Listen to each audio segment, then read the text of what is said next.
Week to week. Lower body, yeah. Yeah.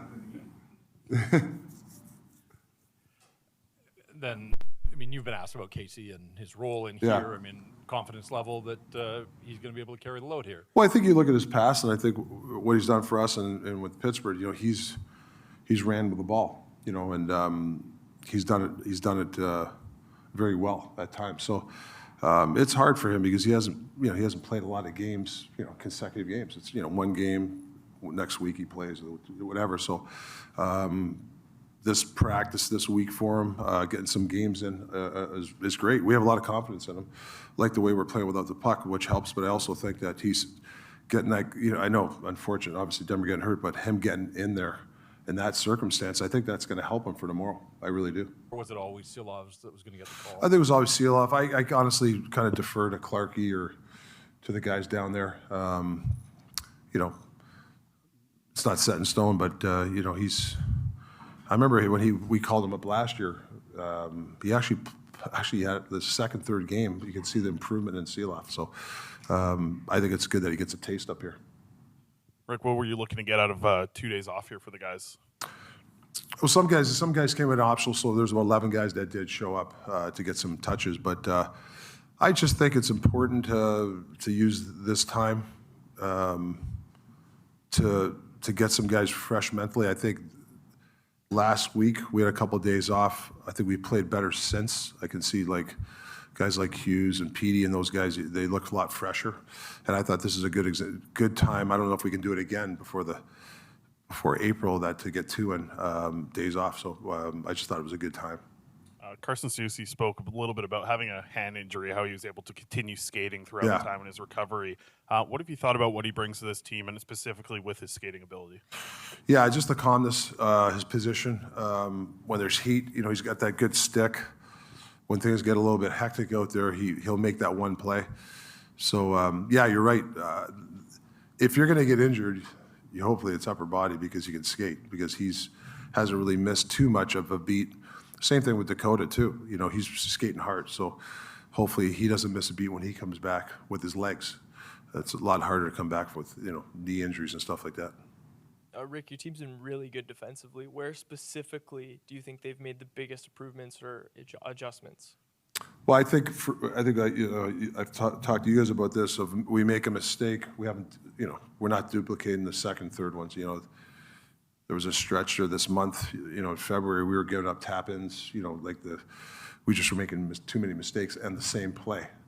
So you're going to make a mistake, but it seems like we're covering up for each other a lot better. I think that's because your mind's fresher. We just seem a little bit more focused, and these, guy makes a mistake, I better take back ice, let Demmer or Casey have that side of the net. Before we were just all in. You guys heard me say many times we're pushing our chips in all the time. All of a sudden it's a backdoor play. I don't care if you have 2 goalies in the net, it's tough to stop those goals, right? So I think it's important that we're not duplicating mistakes. Against Winnipeg, it felt like there was an emphasis on defending through the neutral zone and pressure in the neutral zone. Has that been a focus of your club lately?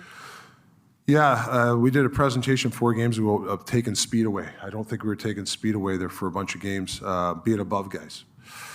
I mean, there's some talented players, teams we've been playing. You go through the list. McKinnon going through. You got McDavid. All those guys coming through the zone with speed. We got to be above them. It takes a lot of hard work and it takes discipline, but you can't dive in. I think since we've kind of committed to that, even against Vegas, I think we're starting to sort out our rush coverages a lot better for a defenseman. With Tyler Myers back on the ice. When is he expected to return, and does your team's defensive performance make it easier to perhaps ease him back into the lineup? Well, I like to get certain guys practice time, and actually Mizey had a good practice day. So, whether he plays tomorrow or the next game, he's getting close. But I thought he had a really good practice day. So it gives coaches it's their hard decisions. But it's always nice to get a couple of guys or a guy that hasn't practiced much to get him with practice, just because we're playing well, I still think you want to put your best players out there. And with Ilya Mikheyev going through such a long drought, what is the message to him to keep him positive, to keep him focused, and to get him back scoring goals. Yeah.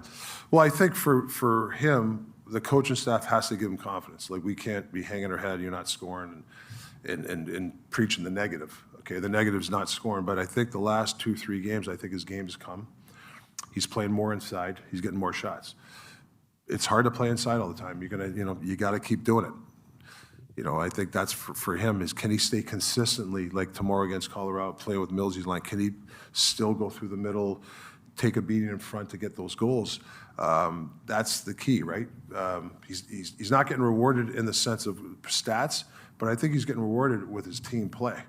Where before, I don't think he was playing his inside, and he wasn't really playing well without the puck. But now he's playing well without the puck, and he's getting chances. So you got to stick with it. That's we've all gone through slumps in our career. It's the war of attrition. Like, you got to keep doing it, and that's my message to him. And don't feel sorry for yourself. You're contributing in other ways, really, and we got to help him. That's our staff's got to help his confidence. I can't be negative when I got to make sure that he understands. Hey, you're playing well. Don't worry if you're not scoring right now. Do we like him to score? Of course, but I think his game's coming. I just don't want him to go this way, take the easy way out. Speaking of DeSmith, obviously it's a big difference being number 2 and being number 1. What do you like about his makeup that he's going to be able to handle this number 1 role for the next 3-4 weeks? Well, I think his makeup, especially in the room, is elite. Like, he's well-liked. The players, listen, I'll be honest, I've been in the league somehow 40 years or whatever. When you like the goalie, you tend to block more shots for a guy. I don't know why. I've had some goalies where you're not a big fan of the guy. I'm not saying I kind of veered out of the way, but when you really like a goalie, you really dive, and those guys really love Casey. So I think you'll see a lot of guys willing to block shots, like they do for Denver. Lindholm, where do you see his game right now? I like his game. Away from the puck, his hockey IQ. I know people want him to score and stuff. He'll score, but he's won some crucial draws. I don't know if people understand where, we're under the gun. It's 4 minutes left in LA, Vegas, where we've had some situations where our D retired and he went out there and won that draw. And to get it out, that's big. That's a possession. If they get the possession, who knows? So I think for me, the play without the puck has been really good. Do or do not. There is no try. Beating some of those teams that we just beat in the way we beat them. I don't know. You know what I'm saying? Hey, yeah. Did you miss it?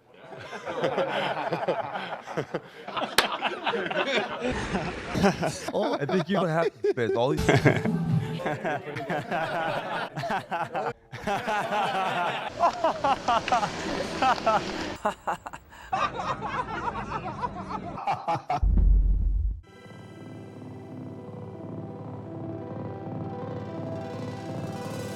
Generational talent.